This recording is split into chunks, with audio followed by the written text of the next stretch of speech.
All right, now we're gonna dive deeply into looking the entrepreneurial mindset and also the entrepreneurial characteristics.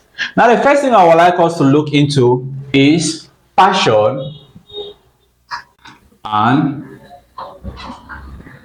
strive. Let me just put M and C. When I started my own business, I had a lot of friends that I worked with them together. One day, one of them told me that they could no longer see the passion that they should continue the business. The other told me that no, he's tired. He's not seeing any future.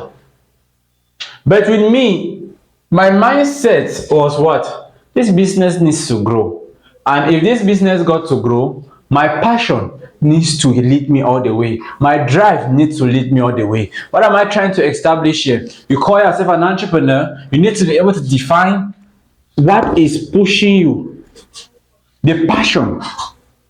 And something I'd like to talk also under this passion is the value of the passion. I so much believe that everything that we do has a value. Now, if you are willing, if you are able to understand and weigh the value of the passion that you have, things should be able to move well for you.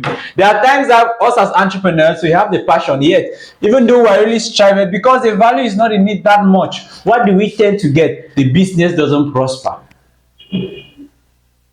So what? Your passion leads to a greater good when you have a correct drive, and also when the value of this passion makes a lot of sense. Now, mindset and characteristics. We did mention of passion, drive, value, and knowledge. All of them, they move together.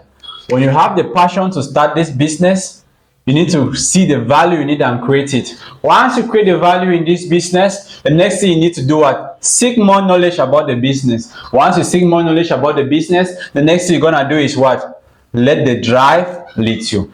So this is the mindset and characteristics of entrepreneurship.